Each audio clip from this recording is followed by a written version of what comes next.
Good evening, everybody. Welcome to the Talking Reds fan channel. I'm Stu. I'm joined by Naj tonight, and we are here to talk about everything involving, well, the last 24 hours worth of transfer news, which, quite frankly, has been a hell of a lot going on.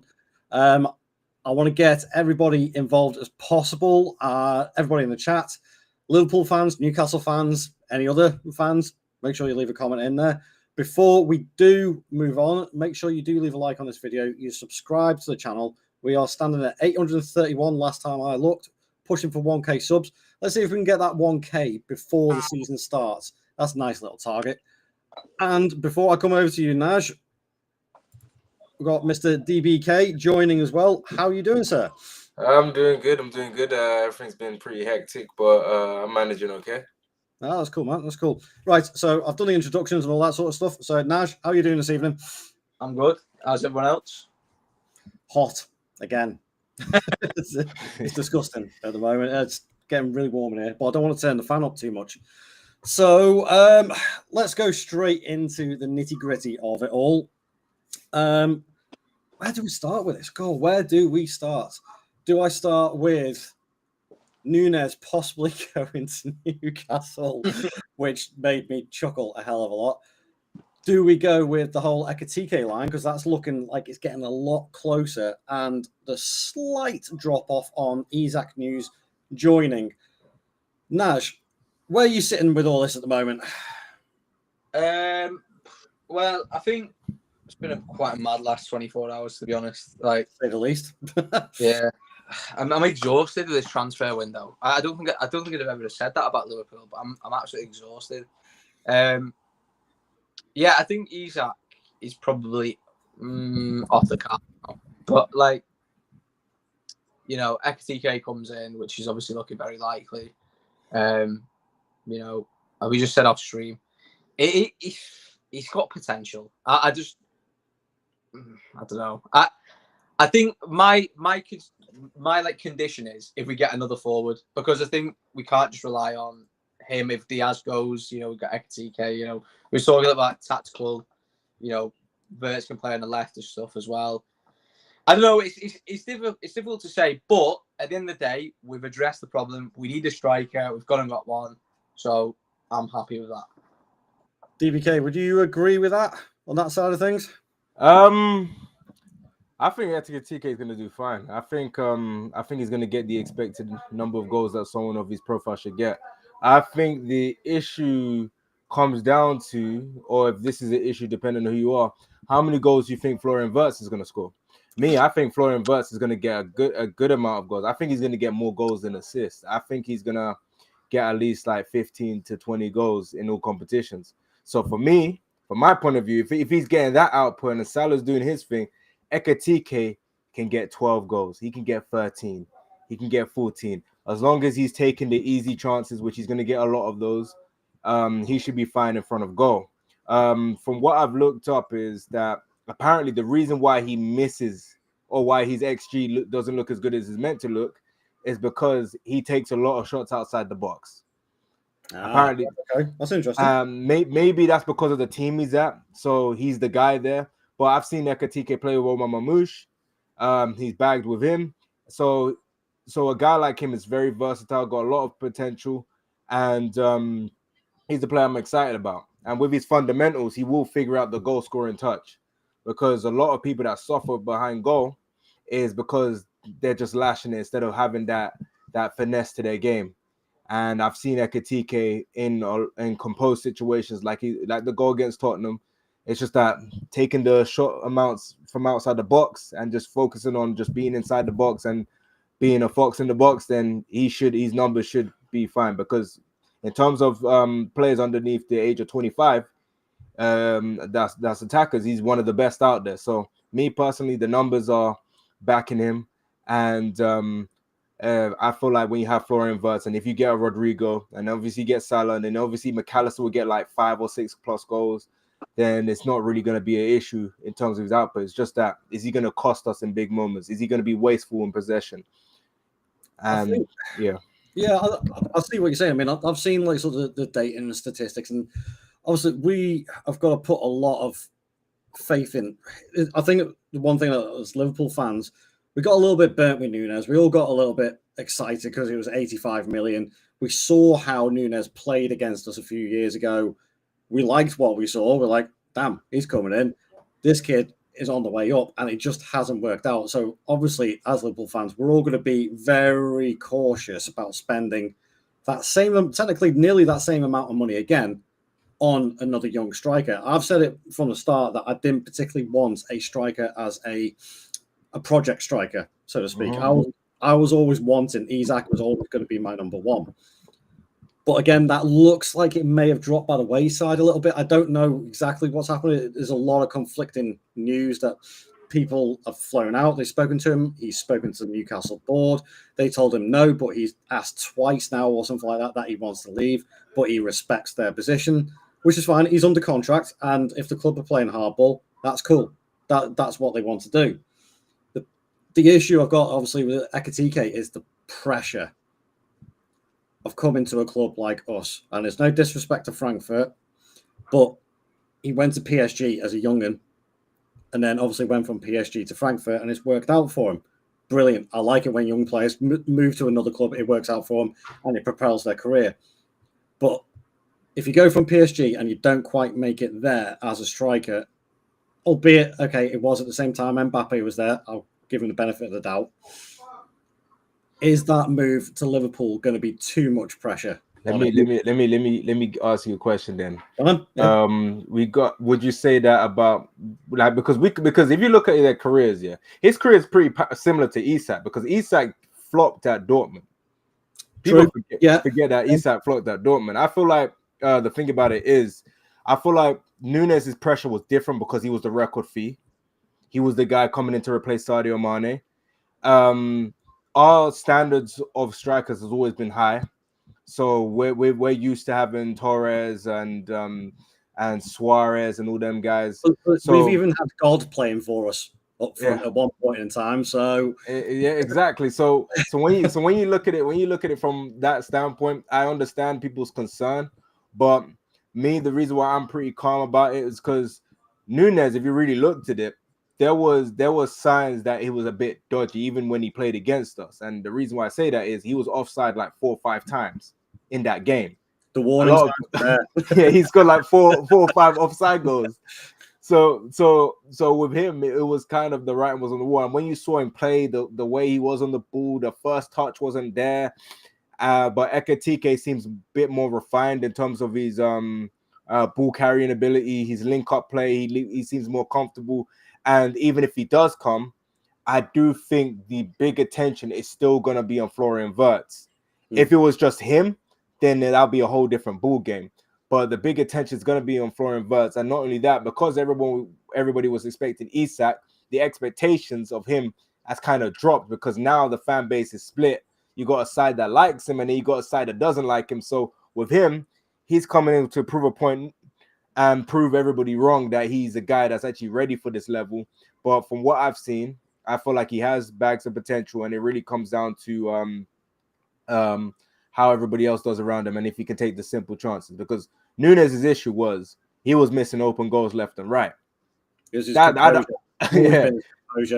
But that's because of his personality. He's a fiery character. Someone like that needs an environment that's not going to be too in his head. Whereas with Ekitike and Isak, these guys come across as calmer characters. And especially with Isak, that's why I'm not surprised that he's not forcing a move out, because he respects Newcastle. He's not the type of guy to kick up a fuss. And Fabrizio even said while this thing was happening that Isak is calm. He's one of those people that just comes across as someone, whatever happens, I know I'm going to be good. I stay at Newcastle. I like Newcastle. I go to Liverpool. I'm with the Premier League champions. I think it's a fair comparison. Someone that's not going to force his way out. Looking at Naj, thinking about Isak at this same point in his career. Obviously, there's only 2 or 3 years difference, but when you look at the career trajectory between Ekitike and Isak, they are near enough identical. I'd raise it a little bit, just because he had a good season at Sociedad. Yeah, and I think obviously he had a decent season first season, then last 2 seasons been really good. That takes up to 25.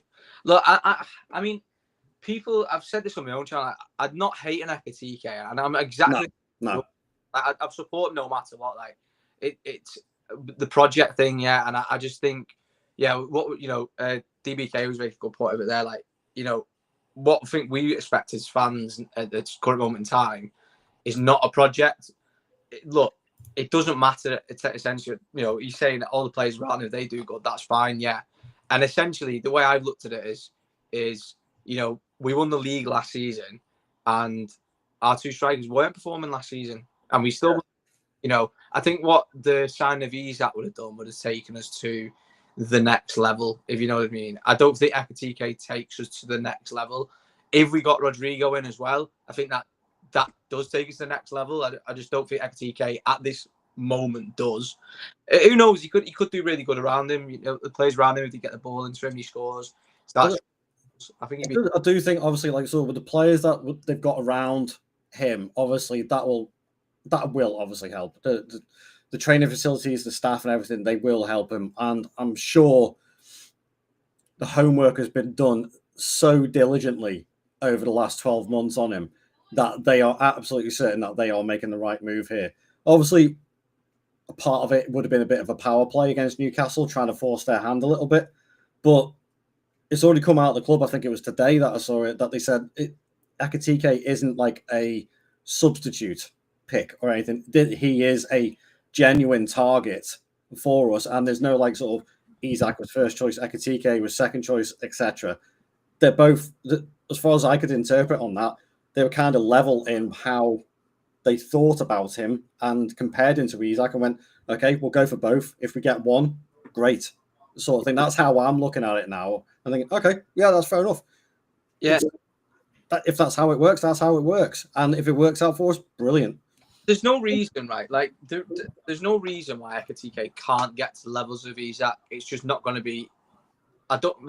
We could be wrong. I could be wrong, but I don't know if it'll be like in 2 years' time, 3 years' time. Do you know what I mean? All I'm sort of thinking about is more towards like Salah and Van Dijk. We've still got them 2 years. I'm like, the big risk sort of getting someone in who's another project player. Whereas like, Isak is the finished article, really, isn't he? Like, he comes in and he just slots straight into the team. I don't know. Listen, I'm all there to support him. And like you said, he's a choice. It wasn't necessarily a second choice, but I just hope he does well. And the only thing that really does worry me about Ekitike, I think he's got the finishing. He's definitely got the skills. He's got good pace as well. One thing that's really worried me, I noticed it in the second game against Tottenham, is physicality. And I've seen that in a few times he's played in European competition. He is a bit bandy. Yeah, he seems to struggle a little bit with that. I mean, we are a very good club at building players up to like be really physical and good and stuff like that. Like, but I don't know. I'm willing to give him. Look, I'm willing to give him a year to get or 18 months. We give Nunes 3 years. You know what I mean? Like, it's probably a year too long. Yeah, I mean, like if he gets 10 Premier League goals next season, that's a success. I'd say it's a definite success. And that's Nunes got 5 and Jota got 7 or 6, something like that. So that was the goals last year from our two centre forwards. So if he comes in and gets more than them, that's brilliant. Okay, DBK, question for you. Would you be happy with Chiesa being the backup behind him? Or those two being like the main choice strikers, for want of a better term? You know what is, yeah? The thing about Chiesa is I don't think Chiesa is washed or anything. It's just I just don't know how good you are at this stage because I've barely seen you play.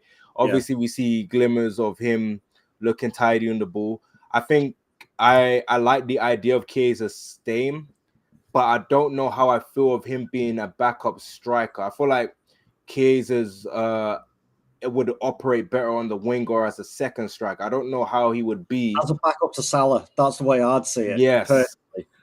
Yes. If anything, if I'm being real, let's say in a world Diaz stays here, if anything, I would rather Chiesa be a backup to Gakpo and then make Diaz the backup to Ekitike, or Ekitike and Diaz interchanging with each other. I feel like that would flow a lot better because I've seen Diaz play the 9 and I feel like he can do a good job. But when it's all said and done, it just really just comes down to Is Chiesa going to stay fit? Is Chiesa going to stay? Is he a player? Because either way, the unfortunate situation of what's happened to Jota has kind of made everything a bit muddy in terms of what we're going to do in the striker position. So based on everything going forward, I would assume that he would be a good standby option. But actually, I just come up with something. Well, how would you feel? Let's say the player is rated at like 30 million. Yeah. How would you feel if we stole Wisa as a backup? Newcastle. As a backup. Because I am pretty sure he's 28 years old. I am pretty sure he would take a backup position just to be a part of a Liverpool team. He got 19 goals in the Prem last year. He would take a backup option at Liverpool. He's going to do backup at Newcastle? No, you go first on this one. What do you think of that one as an option? I mean, I said this the other day actually about Vissa. I actually said about him. I actually said, like, you know, when we was linked with Mateta, like, as much as I like Mateta, I think he's an absolute baller. I think he's a great player. I just don't know whether he'd want to come and be a backup at Liverpool when he's a man at Palace. Sorry, and Palace are in a good place. Like Brentford, I don't know whether they're going to stay in the league next season. They've lost the manager. They're losing Mbeumo. They've lost, lost a few players. Norgard, the captain. I don't know whether it's like a place that players would want to necessarily go now. That Thomas Frank's not there as well. So, you know, Vissa, I was saying, like, he's just a solid player. Like 19 Premier League goals last season. He got, what did he get the season before? 15 or something like that? Yeah, he's improved season on season. I mean, EBK, you got any? Do you know any of the stats from? I'm going to look at it now because I have been a big fan of Wisa, but I'm more of an Mbeumo guy. Yeah, same. I would. That's my guy. When I saw him going to Man United, I was like, damn, I'm gonna have to not like you, man. No, man, that's like I'm a big fan of. Okay, so last season he got 12 goals. The season before that he got seven.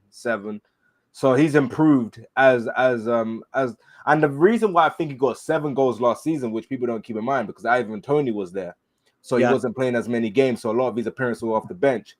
Wing. He was more inside forward, a bit like Diaz or Gakpo or whatever. So the fact that he was in that position at Brentford shows to me that he would definitely take the chance to come at Liverpool, and he would probably play a good amount of games. He would get a good rotation in, and he would do a job. And he can link up. He's a good goal poacher. I remember the game where we lost to them. I think it was like 3-1. He scored like 2 goals that got disallowed against us. Yeah, I remember that. I would take him, and I'm hearing he could go for like 30 or 40 million. I would say F you Newcastle. You didn't give us Isak, so we're taking your backup option. We're gonna only leave Nunes for you. Yeah. And because you guys made us wait 2 days for you to say no, we'll give it to you for 70 mil. I would say that I would do that to them, because now you guys have been rejected by everybody. And Mbeumo didn't want you. João Pedro didn't want you. You guys got Champions League football. Nobody wants to play for you. That's a fair point, actually. I mean, this Newcastle are like. I was only discussing this the other day as well. It's like Newcastle are a big club. They are in the Champions League, but do they have the pull, despite having that Saudi backing, to bring in the big players? I don't think they have at the moment. And that's no disrespect to them. They've got to work on their reputation to build that up. I mean, you're talking of reputations as well. This leads me to a nice little segue of bringing this comment up. And it made me laugh so hard today when apparently Ekitike, Man United went in for Ekitike and he just gave him a nice big cream pie to the face. It's things like that. When I'm saying about reputation, look how far Man United have fallen. And you look at the amount of players that we got when they were supposed to be going to Man United. There's been at least 2 or 3 that I can spring to mind over the last couple of years. And this is the problem that Newcastle are facing as well. They don't have that star reputation, that 5-star reputation to bring in those big players. And like you say, DBK, if we were to go in and get Ekitike, say, for 70 million, 80 million, whatever it is, and you go, we still need another striking option. Look at Wissa. 30 million, 28 years old, tried and tested in the Premier League, can play up front, did really well over the last few seasons, even playing off the wing or as a striker, it'd be another brilliant option. And again, it'll be another pie to Newcastle and say, look, this is the pull that we've got at the moment. Do you know what's made me laugh over the last couple of days? And like, I respect Newcastle. They are a big club, right? I'm not going to say they're not. They are. They've done really well the last few years. What has made me laugh over the last few days is like just the absolute complete head loss on Twitter and stuff.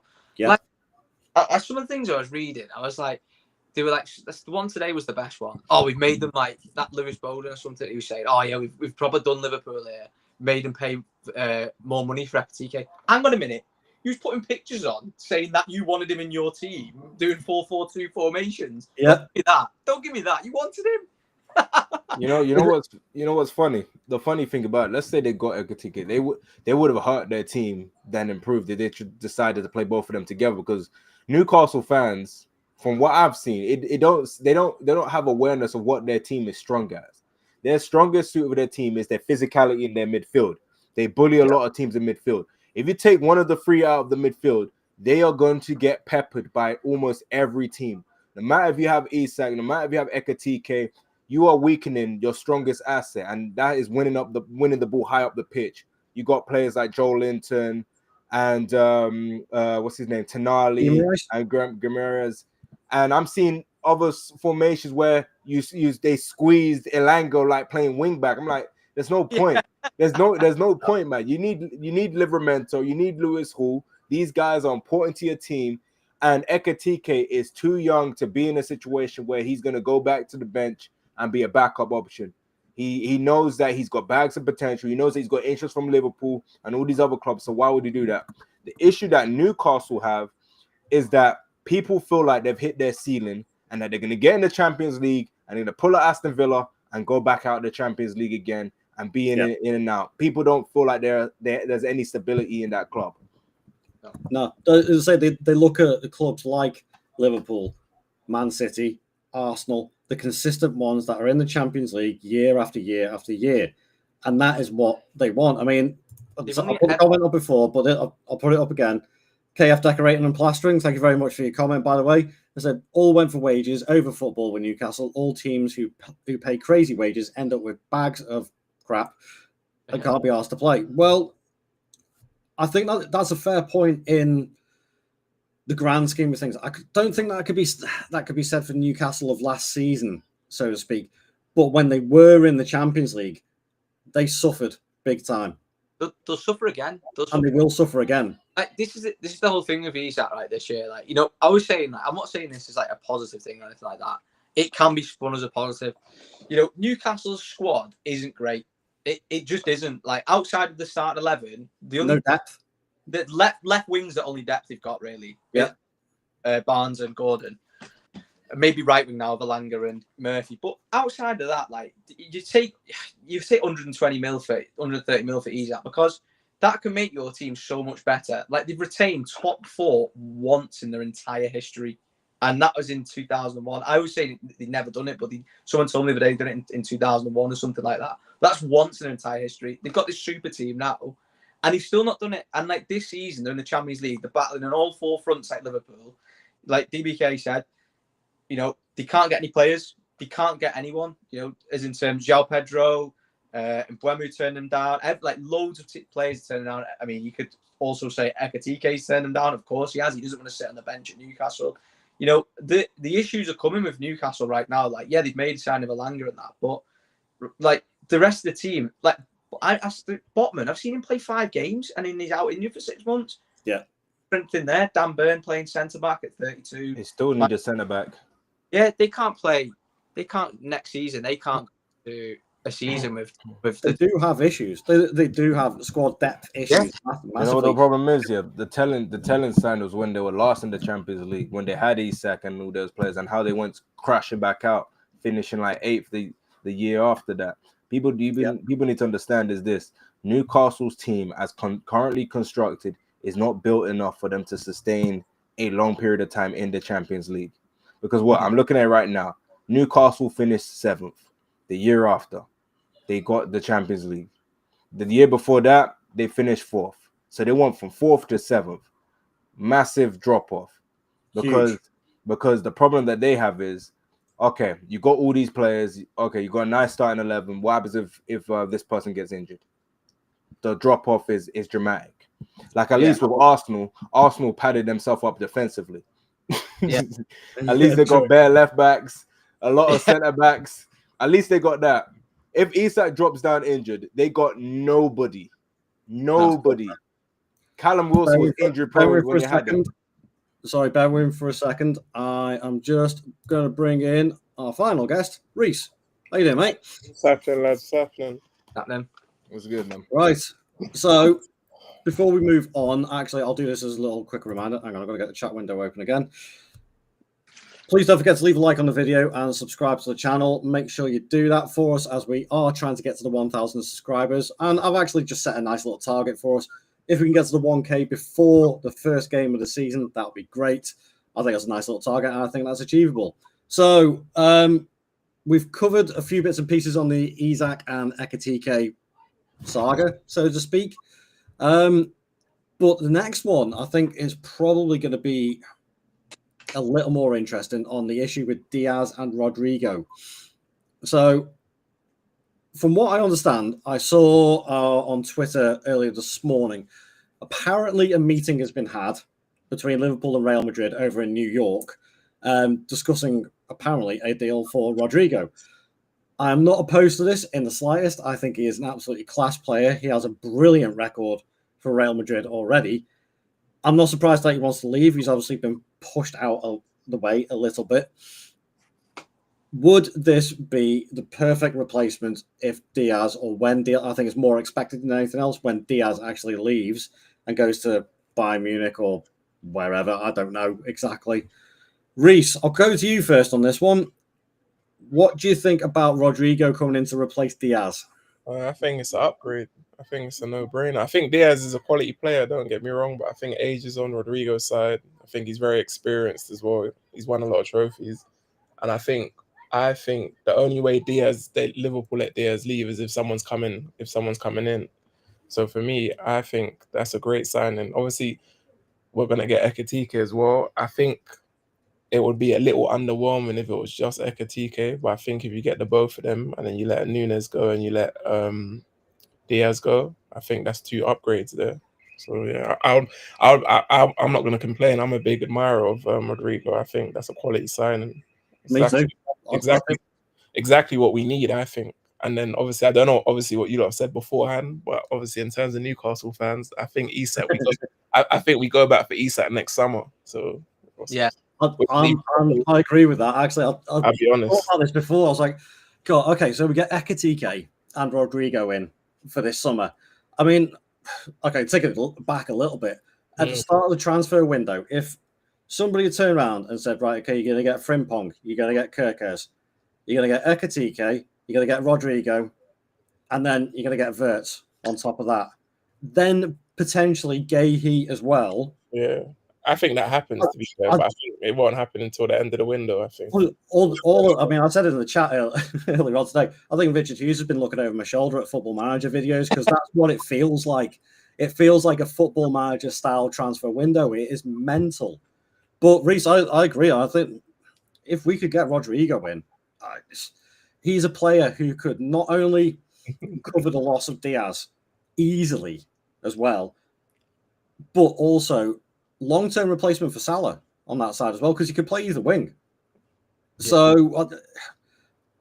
Nige, would you agree with that? Like, so would Rodrygo possibly come in as a long-term replacement for Salah on that side as well? Reece said exactly what I was going to say. So, yeah. Like, I think that's what, yeah, obviously, bringing both Ekitike and Rodrygo is a must, I think, in terms of if we're going to let... To be fair, Dame, to get back to Dame's point there, we're still going to get him. It's just been delayed by a year, isn't it? Yeah. Newcastle down. Yeah, I mean, saying no, but he's already told them he wants to come, but obviously he's not going to force the move. So it'll be in a year's time. So yeah, it's just. I think maybe a gentleman's agreement will be put in place. That's what it sounds like. When Newcastle inevitably finish outside the top four next season, he'll go. Because what's the point of staying at somewhere that you're just going to be battling for top four? Like, there's no point. Yeah, like like say DBK, and we've alluded to like sort of the strength and depth in our squad compared to Newcastle's is miles ahead at the moment. And again, that's not being disrespectful. That's just being realistic. Won the league. That's all you need. Yeah, I mean, I don't know what else. Like you said, Nigel, as well about the Newcastle fans just losing the plot over the last 48 hours on social media. Is like, well, try and put things into a bit of perspective. But you guys just aren't as big a club. It's as simple as that. And you You never have will to be. build this up. You know what it is, man. You know what it is. Yeah. They've had Mike Ashley for majority of their lives. They get Arab owners in, and now they feel like they're a big club because they're able to get top four. Something, or should I say, they're able to beat us to a trophy that we've won more times than anybody else. Like that, There's a reason why we call it Anfield South. There's a reason because we're always there. We're always there. It's our second home. But I feel like what it comes down to is this here. Newcastle fans, we're not trying to be offensive to you. We're not trying to be rude. We're just saying reality. We're a bigger club than you, and it just is what it is. We're not rivals. We're not rivals. We're not rivals. So I don't want to act like we got some beef going on. We're not even in the same category when it comes to hierarchy of clubs. But what it boils down to is this here with Diaz, in my opinion. If Diaz wants to go, let him go. We get that £80 million, and then we can move him on, use that money to get Rodrygo. Rodrygo, in my opinion, is a like-for-like replacement. He can play on the left, he can play on the right, he can play down the middle. The season where Real Madrid won the double, the last time they won the Champions League and the league, he was playing in the front two with Vinicius Jr. in a diamond formation. So seeing that he can do that, he's got a lot of versatility, and he also future-proofs us while bringing our squad age down for the future. So now we got a team that could potentially have, without Salah, by the way, if Salah was to move on, Rodrigo, Gakpo, Florian, and Ekitike. That still sounds solid to me, because obviously, 2 years onwards, we would assume that that Wirtz is now running the show. So when you got all of that into account, and obviously Ekitike taking that next leap, it seems like we're future-proofed in that aspect. The thing that I worry about the most is that Van Dijk replacement. That's all I'm going to say. I worry about that one the most, more than I worry about Salah replacement. Well, I genuinely think Gahey could be the long-term replacement for me. Has the underlying for Van Dijk. Yeah. How old is Van Dijk currently 33 right now? Yeah. And what age do you lot think he can still play at high level? 37. 37, 30, yeah, around there. I think Van Dijk's going to be. 35. I think he's here for the rest of his career, so I'm not really thinking about it. Even though he's got 2 years left, they'll just give him another year. I'm not really. I'm not really sweating all of that. 34. Yeah, I'm not worried. I think he can still play till like 37. He's still got at least 2 or 3 years with Van Dijk, so I'm not really thinking about I mean, there's plenty of centre-back options out there. There is, but at the end of the day. I understand what DBK is saying, but I'm not even worried about Van Dijk right at this minute, to be fair. Put it this way. Thiago Silva can play at Chelsea till he's 40, then Van Dijk can definitely do it. And win a champion. Our owners don't move like them. Our owners like you. We're moving like that now, DBK. We love youth, man. We're moving like that now. Don't worry. We still need to keep a couple of granddads around and keep an eye on the kids. Yeah. So, You got Edwards and Hughes there. They don't play. They're killing the whole market. That is true at the moment. That is true. I mean, I think if we look at like sort of the potential other outgoings, it doesn't look like Elliott's going to be going anywhere either. I'm seeing that West Ham are trying to negotiate for Elliott. No, I think Elliott's. I'm seeing that West Ham. He actually just came up now. West Ham are said to be trying to move for Harvey Elliott in the next few days. The club have been in talks all week, and they hope a deal could be achieved. This is a West Ham account, by the way. So I don't know if it's true or not. I don't know their people, but West Ham want Elliott. I mean, I think I said it on the my Monday morning stream that I'm fine with Elliott going to another club like Brighton. Or I personally, I prefer him to go to Brighton because I think he'd do better there. But going to West Ham, I think would be a fairly decent move for him as well. I think Graham Potter would be able to use him quite well for that because he's that sort of style of player that Graham Potter quite likes. But I still kind of, I don't know. I think the one with Elliott is I'll let him go for 50 mil. Yeah, I'll let him go for 50 mil and a buyback clause. A little bit. I'd love him to stay just purely for his enthusiasm, I think, more than anything else. He is, and I figured it out why I like him as a player so much is because when he arrived at the club at 17 years old, he was literally every single lad off the schoolyard that wants to play for his team that he supports. And he has shown that enthusiasm all the way through his Liverpool career. And that would be kind of a sad thing to miss, really. But I can understand it from a professional aspect that he wants the game time. I get that at the end of the day. He's got an England career to think about. He's literally on the cusp of getting into the England squad. So he needs that regular football as well. I don't see how Elliott could fit into the side anymore, sadly.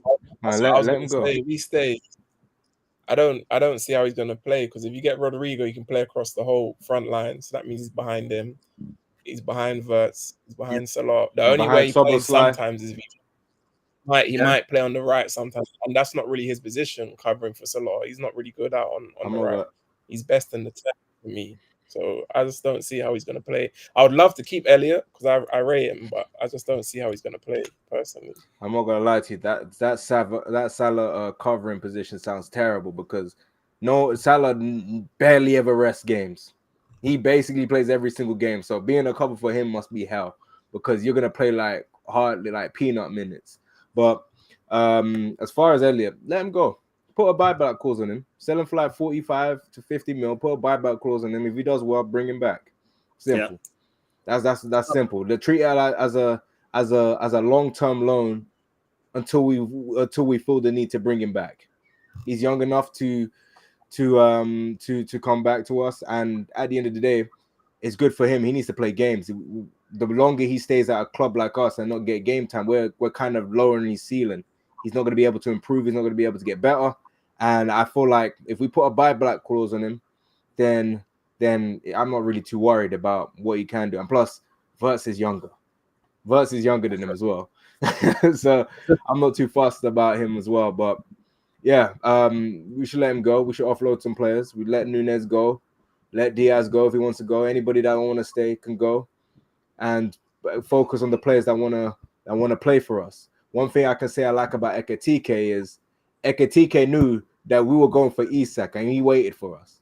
He never gave Newcastle no yes, no. He knew that if Liverpool come for me, I'm taking that opportunity and I want players that want to play for us. That's a fair point. That is a fair point. I'm going to ask a question here, and it is going to be a little bit of a conundrum, which I'm presuming Slot is probably going to sort out through the transfer window in the season. What do we do with Robertson and Tsimikas now that Kirkes has arrived? What do you think is going to happen with that? Naj, you go first on this one, mate. I said this yesterday, actually, about, maybe... Well, I said this yesterday because it might come true. So I don't even remember... I don't know if it was January or last summer,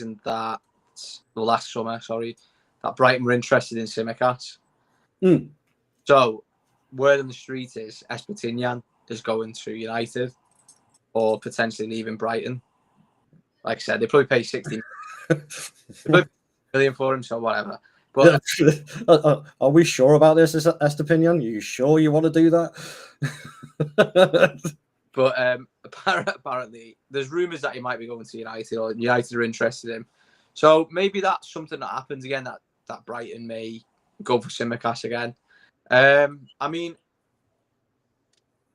Robertson, yeah, I think he's got, with the so many transfers going in and out of the club, I think it'd be a bit silly to let Robertson go just because he's been there for a long time. He's a very big character in the dressing room. He's won everything at Liverpool.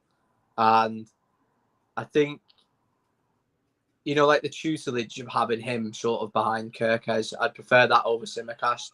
I don't think Tsimikas is a bad player. I just don't think the level of, I don't know. I just don't think that, I think the levels are a little bit different. I think Robertson's obviously aging. Obviously he's fit, but managing his minutes over the season.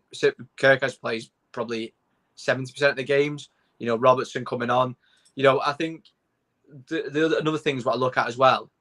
If you turn to your bench and Kirkaz is getting a bit tired or something like that, I know he's like a Duracell bunny, he doesn't, but yeah. Bench and you go, oh, who am I going to bring on? Tsimikas or Robertson for the last 20 minutes of a game. If you're another manager and you're seeing that, well, bringing Robertson on, like. So it's Robertson all day long. I disagree with you lot, to be fair. Still, you lot know I disagree with you, but yeah. Still. Gas poster in his bedroom, that's why. Poster Robinson, man. Do you know what it is? I hear what you're saying in terms of the experience, in terms of everything he's won and that experience. I'm happy with that. I don't trust Robinson on the pitch. He hasn't got it anymore. I don't trust Robinson on the pitch. I'm not skepticism as well. I'm not trying to see Robinson get skinned alive by Saka or this winger or that winger. And even against Preston, they put him at centre back. I hope I don't see him play centre back this season. if I do, I'm gonna be grilling Stu. I'm gonna be grilling Nudge, and I'm gonna be grilling Dane as well. I'm gonna be grilling. For me, obviously, ideally, I would rather have someone like Beck come in and be the backup. But obviously, maybe he's gonna go out on loan again or something like that. But for me, I think Tsimikas plays at a higher level than Robinson. I still think he's got the legs. I don't think Robinson's got the legs. I think in his head, he believes he has, but his body is kind of telling him something different. But experience-wise, if he was happy to stay there and kind of be that experience in the dressing room and kind of that, cheerleader on the sidelines, I'm all for that, but not on the pitch. Not for me. Sorry, not for me. Okay, let me say this about Robertson and DB. I actually forgot about AFCON. I see your comment. I forgot about AFCON. I forgot. I forgot about AFCON. That didn't cross my mind. But yeah, I see what you mean. Well, let me say this about Robertson. So I went to watch Liverpool versus Fulham away, the game that we lost, and he was one of the worst players on the pitch in that game, man. That dude could not hold his position to save his life. Reckless, kicking the ball against people all over the place.